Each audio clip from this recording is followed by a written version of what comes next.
Now we shall begin. You should answer the questions as you listen, because you will not hear the recording a second time. Listen carefully and answer questions 1 to 5. Kingsbury College, can I help you? Oh, hello. I'm ringing to find out about one of your courses. Yes. Is that a daytime or an evening course? Evening. Right. I'll just get a few details from you, if I may. Fine.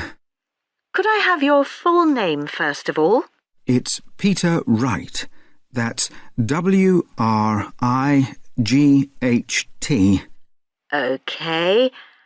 And I don't need to know your exact age, but can you tell me which of these age groups you belong to? 18 to 25, 26 to 35, 36 to 45, or over 45? 18 to 25. Fine. And do you have a job, or are you a full-time student? I'm an accountant. I just do courses in my spare time for interest. OK. Right. And your address, Mr. Wright? It's 11 Forest Road. F-O-R-E-S-T? Yes. Is that in Kingsbury? Yes, it is. I'm just down the road here. And do you have a phone number? It's 992-471. That's my home number. I haven't got a work number. That's fine. We probably won't need it. Now listen and answer questions 6 to 10. Now, you want to register for a course. Yes, cookery. Do you happen to know the exact title of the course? We've got Thai cookery on Wednesdays, or Mexican cookery on Fridays, or... Mexican. I'd like to do both, but I'm busy on Wednesdays. OK. Well, you can always do the other one next term, I suppose. Now, do you know when it begins? Is it the 26th of March? That's right. And it's £45 in total. That's including the ingredients. How would you like to pay? Card? Cash? Can I send a cheque? You can, yes, as long as it arrives at least 1 week before the start of the course. OK. And I'll just give you a reference number. If you could make a note of it and write it on the back. Yes? It's CZ943. Yes, got that. Good. Well, there's just one last question. Do you have any special requirements that I should make a note of? Yes, there is one thing. I use a wheelchair. Right, so you need to have access for that. OK. Don't worry, your room is on the ground floor and I'll make sure there are no steps involved. We can always put a ramp in. Thanks. So, we look forward to seeing you on the 26th of March. First, look at questions 11 to 14. Hello, I'm going to be your driving instructor today. Are you ready to begin? Hi, hope you don't mind. It's my first time driving a car. Of course not. That's my job.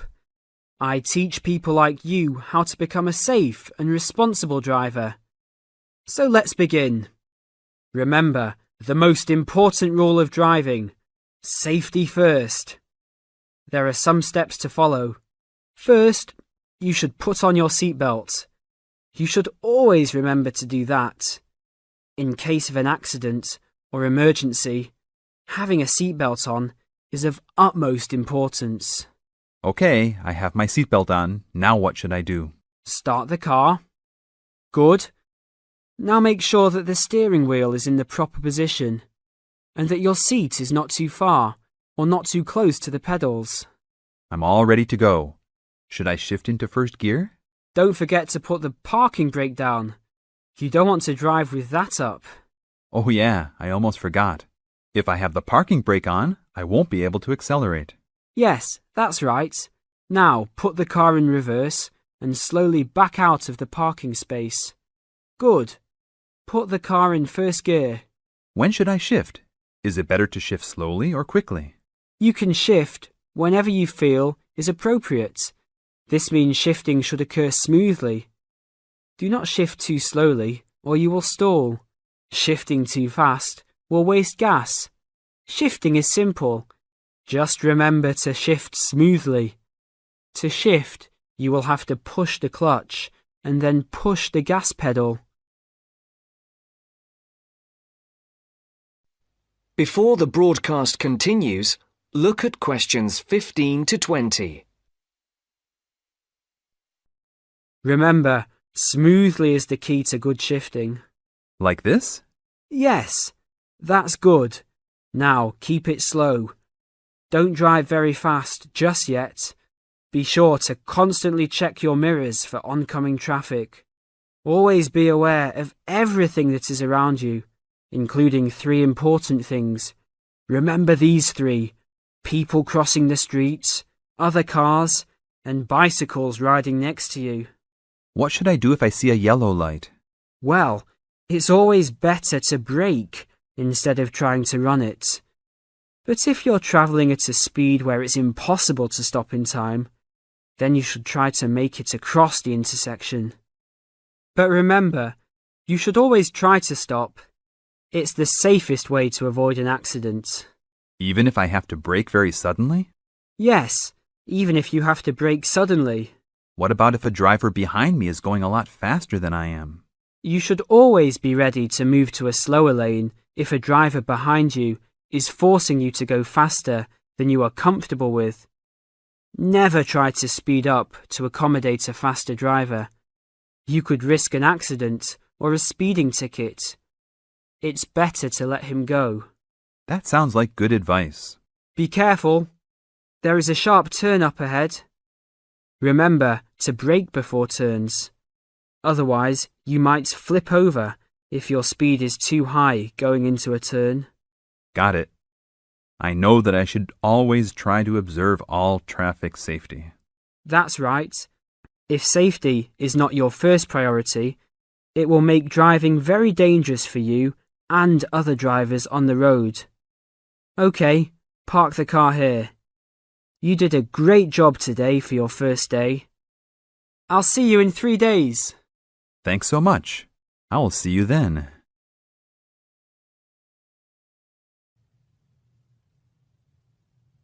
Now listen carefully and answer questions 21 to 24.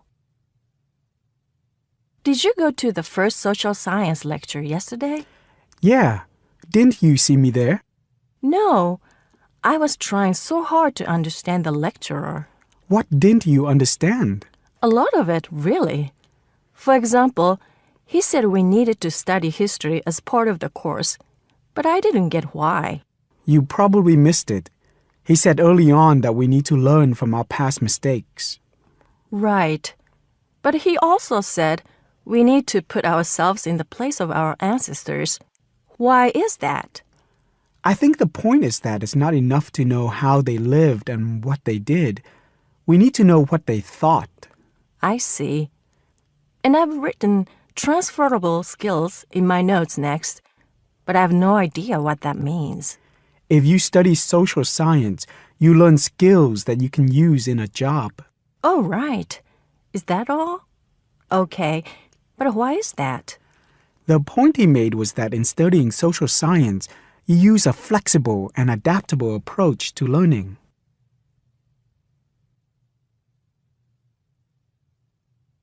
Now listen and answer questions 25 to 30. He also kept mentioning all the other subjects we will need to study as part of the course. I didn't write them all down, did you? Some of them. I think I can make sense of my notes. The first one was anthropology, which he said would cover prehistory and archaeology as well. Okay. Then there's economics. I wrote down that this was not meant to mean that we will spend all our time looking at economic theory, but more that we need to see how humans behave. That's good. I don't think I could handle economic theory. He said something about education too, didn't he? Yeah. He said we'll be looking at how cultural information is handed down from one generation to the next through teaching children. He said we'd be focusing on geography too, but I can't really remember which aspects. Can you? I noted it down, I think. Here we are, yes, particularly in relation to urban planning. It's law that I got confused about. I didn't understand why he linked that to economics. I think he meant that laws affect the way wealth is distributed. That makes sense. Now, what are the science wars? Okay, I did get that. The science wars are about how social science collects information. In sociology and social work, and in social science generally, they can only study patterns of behavior and observe. If you compare that to the way scientists work in physics or chemistry, it's very different because they use specific experiments that can be tested and which give concrete answers. Social studies is often accused of being unscientific. That's all. Okay, but it still looks like a good course, doesn't it?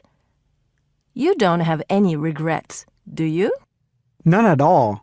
I'm looking forward to it.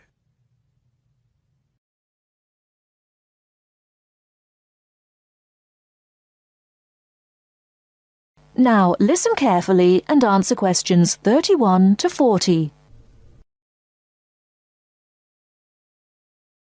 During the 1930s, there was a popular song which had the title "Everything Stops for Tea," and to millions of British people, a restful cuppa is still an ideal way to relax for a few minutes from the rigours of the day.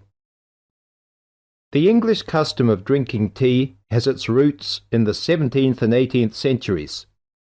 When first imported to Britain, the exotic cha, or cha, as the Chinese tea was variously called, was considered a man's drink to be enjoyed with colleagues at London coffee shops. These were popular meeting places for many walks of life: politicians, lawyers, poets, actors, and writers. Many London clubs began in this manner, and the famous Lloyd's Insurance underwriters started out as Lloyd's Coffee House. In 1706, the first coffee house that offered tea was Tom's Coffee House, owned by Thomas Twining. He realized that he needed to introduce an added attraction to compete with the many other coffee houses in London, and tea was rare, exotic, and extremely expensive. With these credentials, tea became an exclusive drink and enabled Twining to open a tea shop under the sign of the Golden Lion in the Strand. By the 18th century, the ladies of the more affluent classes were going China mad, using tea as an excuse for displaying their extravagant purchases of Chinese porcelain and Dresden tea sets. A comprehensive tea tray would consist of a teapot and stand, teacups and saucers, sugar bowl, milk jug, and basin for discarded tea and tea leaves. Tea was still expensive and kept in locked tea caddies. Skilled craftsmen fashioned caddies of carved inlaid woods fitted with crystal and precious metals. To ensure the servants weren't tempted by this priceless commodity, the caddy was kept locked, and only the mistress of the house held the key and prepared tea when guests came to visit.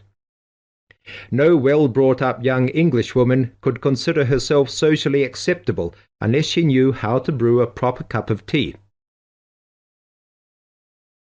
As the 18th century progressed, changes in commerce and working hours resulted in the main meal of the day being taken much later in the evening. The prospect of lasting from breakfast until evening did not appeal to the Duchess of Bedford, who is usually credited with being the first to alleviate late afternoon hunger pangs by introducing a small 4 o'clock meal served with tea. With time, the light, wafer-thin toast or delicate white bread gave way to exotic fillings like tomato and egg, cucumber, chicken, or potted shrimps, followed by buttered scones, crumpets, or elegant pastries. The popularity of tea continued to spread, but it was not until 1839 that the first shipment of Assam Indian tea was landed in Britain. A healthy trade with India was soon established, and tea clippers, like the Cutty Sark, now a museum in a dry dock at Greenwich, were reaching the peak of their sailing days. In 1879, the first limited shipments of Ceylon tea began to arrive, and by 1880 this had been firmly established alongside Indian and China teas, giving the broad range of teas that are available today. There have been few changes in 3 centuries of tea trading. London is still the centre, and indeed Twinings still has a shop on the site of the original Tom's Coffee House at 216 The Strand. The name Twining has been linked with tea for over 280 years.